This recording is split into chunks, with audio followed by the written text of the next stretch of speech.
and it's been a big struggle. Um, I liked what Michael said about young people, and I liked it's very easy to remember the acronym JMPDR because it's just JMPD, so it's just one extra acronym, one letter you need to remember. But I strongly believe that entrepreneurship is the way that we can create or solve the unemployment issues that we have in our country at the moment. But business isn't all glory. I think that a lot of social media fluff shows, business owners and CEOs and winning awards, but it doesn't talk about the struggle and the hardships that come with it. So I think tonight's conversation is really just a bit of a reality check. I hope that there are people out there in the audience that are aspiring business owners or want to start their own businesses. And a business starts just with the idea to start the business. It doesn't need to start with you and 20 other people. It can just be you wanting to start your business and you grow from the bottom up. So on the next slide, I've broken it down into the good, the bad, and the ugly. This is just a little bit about our company, which is basically Aspire Consulting Engineers. You can find us on LinkedIn, but we are a structural and civil engineering company. I've noted there we do collaborative consulting, and I'm just going to talk a little bit about that, which is not really my topic, but I think it's an important thing to recognize. Our core business value is that we collaborative consultants. We don't call ourselves consulting engineers because our intention is not only to be consulting engineers. We want to be part of a team that delivers a project and delivers a product that's safe, cost effective, and aesthetically appealing. And for that, you need collaboration with various other people within the built environment space. And that's how we got to a thing to say that we are actually collaborative consultants. So in your business, have a vision and make sure that your vision aligns to your core values. Because if there's misalignment, then you will end up with problems. But let's talk about something positive. So on the good side of business, and this is what, like, if I have to think about the nice thing about being in business, for me at the topmost is freedom. It's just getting to decide when it is that you want to work, how you want to work, whether you want to work in your bed or on your couch or at the office or on site or in your car. You get the freedom to choose. But as Spider-Man says, with great freedom comes great responsibility. So you have to remember that. The ability to choose when to have coffee. I think for me personally, this was always one of the big challenges when I worked for a boss, is that coffee time was at 10 o'clock or 11 o'clock, lunchtime was at 1 o'clock, and then we had a coffee break at 3 o'clock.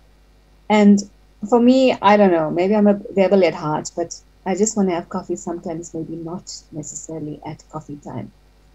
Being my own boss is something that I love. You get to make the decisions, you get to be in control of the bank account, you get to just decide whatever it is, and you get to decide the vision and the mission of your company as well. You make your own decisions. And that is really empowering for somebody that doesn't like to be within a box. What's really been amazing for me in this journey of being an entrepreneur is seeing something that you build grow. So we obviously civil engineers, and our passion, I hope, is to create something tangible, whether it's service delivery or buildings. And driving around Johannesburg, driving around Cape Town, driving in the Northwest, I often see all of these projects we've done, and that landmark that you've done and you've created and you've been a part of just gives you a warm, fuzzy feeling when you drive past because you are part of the change. I love the lifestyle. You can work, well, the lifestyle is a bit of a challenge if you want to work an 8 to 5 job, so you need to be mindful of that. But so you work a lot harder. They always say entrepreneurship is something that you spend double the time working for half the cost. So you just need to keep that in mind if that's something that works with you. As civil engineers, we can make a big difference. Michael speaks about these organizations, voluntary organizations. And the reality is that if you are a civil engineer and you're delivering services or housing or schools or clinics or any of the items that he mentioned, you are significantly altering the trajectory of those people's lives. And that's amazing. It comes back to how you can make a difference, whether it's creating jobs, creating opportunities, teaching people. And of course, it's money. Well, not money in the beginning, but money comes with hard work, hopefully. Or if money isn't there, there's always passion.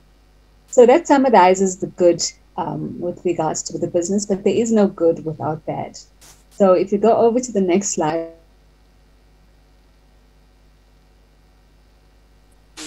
So, things that have been bad on my side on the next slide. So the reality, and I think it's always important to go in with eyes wide open. The reality is that 80% of businesses fail in their first year. There's a high amount of capital needed to be invested into a business. Luckily, in our industry, which is a service-based industry, you yourself are your own capital. All you need is a laptop, which is relatively inexpensive, and a desk, suitable lighting, and you can start. So I think if you're starting another business, typically once you start expanding and getting staff and getting desks and that sort of thing, it does become quite expensive. So it is important to keep in mind with regards to your long-term vision. You need adequate management. At some point, you will be the person that needs to be working on your business rather than in your business. So that's important. There's lots of months where there's a lack of revenue. So what happens is you think that invoices will be paid and then they're not necessarily paid on time, which becomes a bit of a challenge, but you need to keep pushing. COVID has been a particularly difficult year for a lot of businesses where there was an extreme lack of revenue because we were not able to actually work on site. There's obviously a thing with regards to family responsibility. We are in a position where life is expensive. Children cost a lot of money. Schools are expensive. Medical aid. You have a responsibility to your family that you've committed to, and sometimes it's very difficult to be an entrepreneur and then still have to commit a lot of time and effort and financially and to be able to give your family what you think that they deserve. But it's important to just be mindful of that and set yourself realistic expectations. So the way to do that is to really have focused programs to achieve organizational goals and employee and satisfaction. So if you run a good business, what's very difficult is to make sure that your organization and the goals that people have are all aligned. When there's misalignment, what happens is there's dysfunctionality in the business. And then moving on to what's ugly in business. So in terms of these bad items can be managed, but with some difficulty. But the ugly things you need to be really mindful of. And it's always important to be mindful of these things so that you can set yourself realistic goals. One of the ugly items is money. So money, there's always a flip side. There's yin and yang, there's good and bad, there's night and day. We live in a society where it's all opposites. So money can simultaneously be good and it can be really ugly.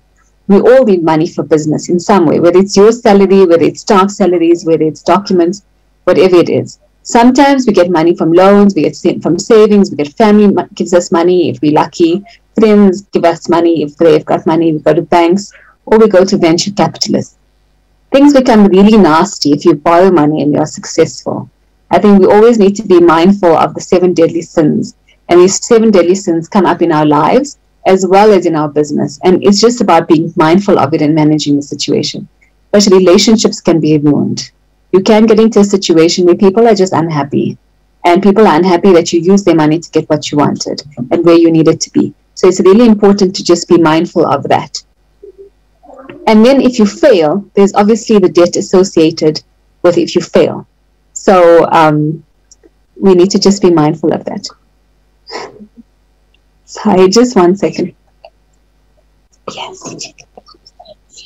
Yes.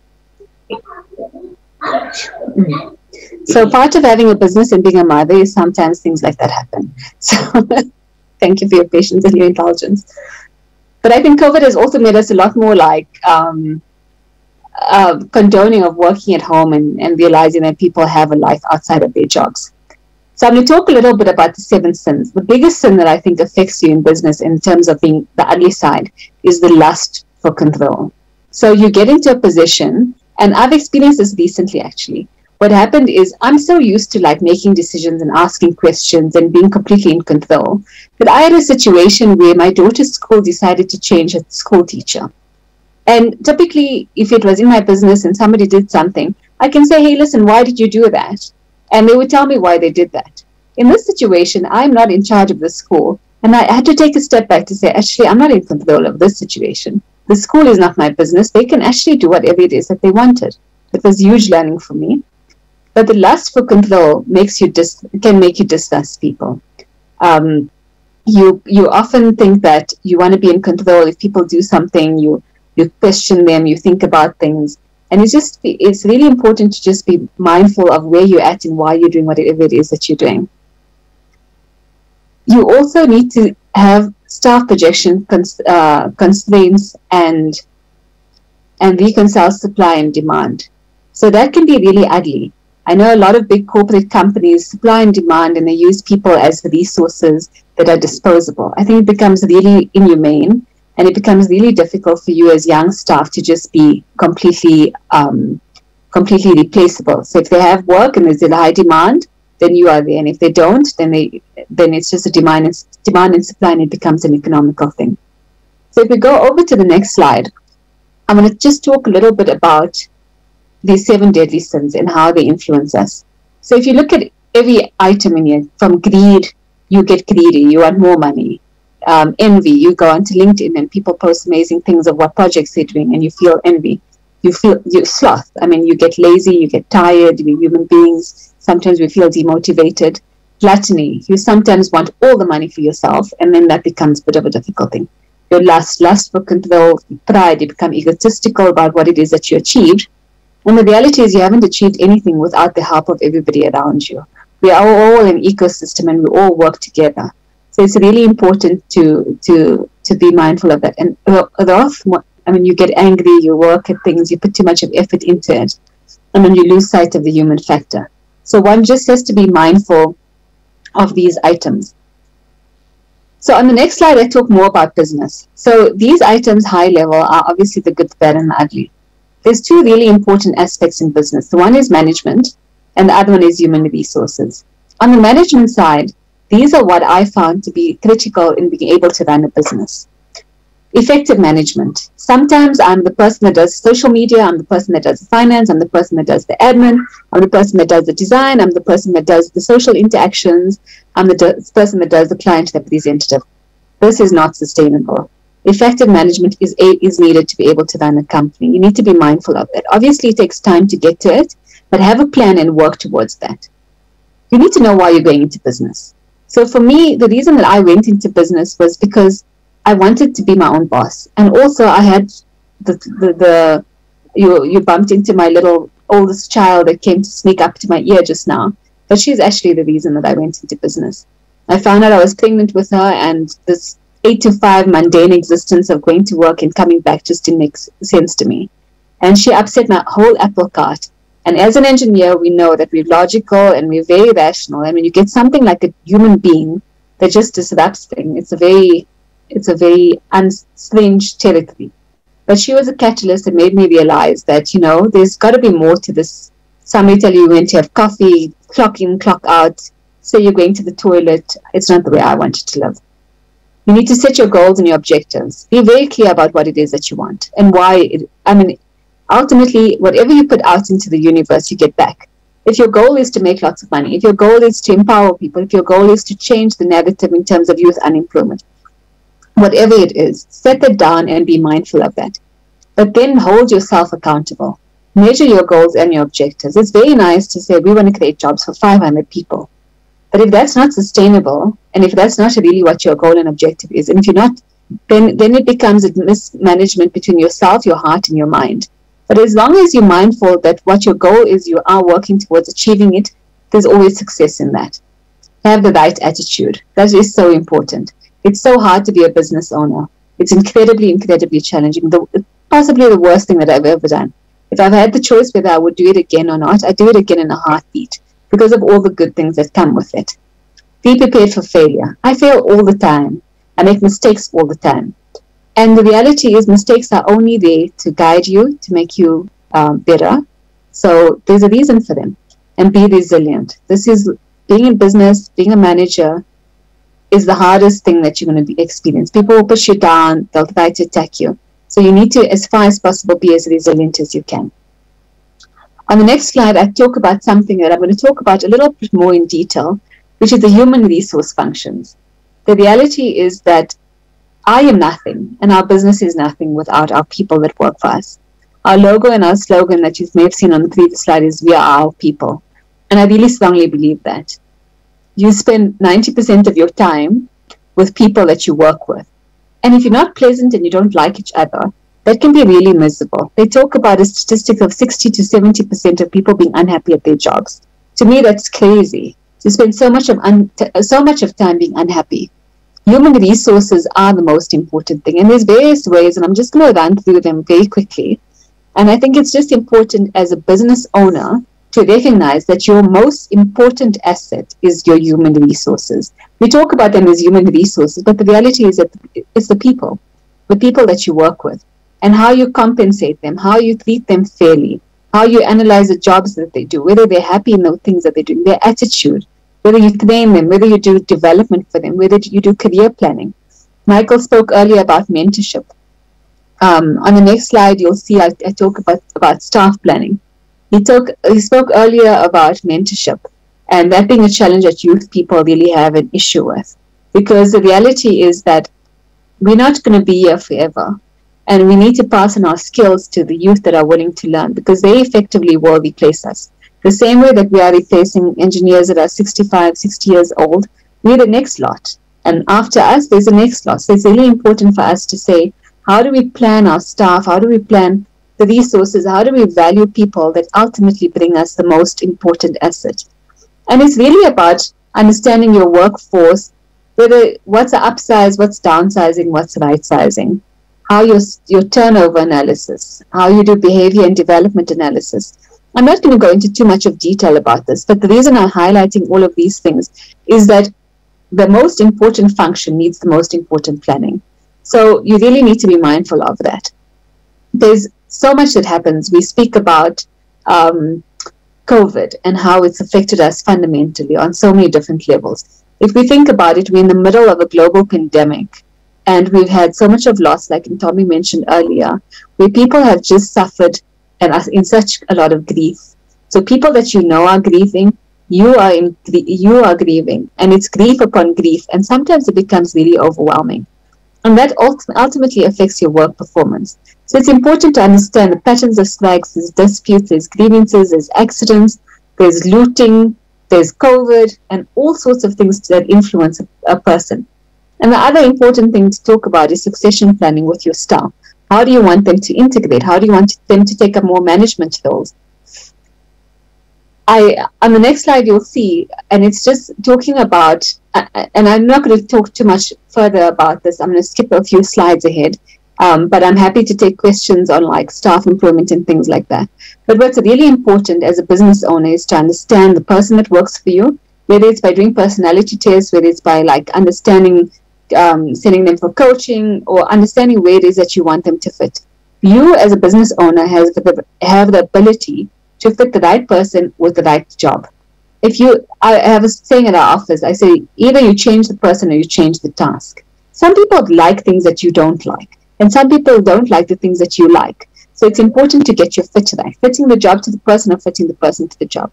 A person in a job where they enjoy will be more fulfilled than a person that just does a job for the reason of doing the job. On the next slide, I talk about equal opportunity. How your attitude is, the equality to access, your human decency. Top organizations need to take the lead in creating opportunities. And then that filters down to the younger companies as well.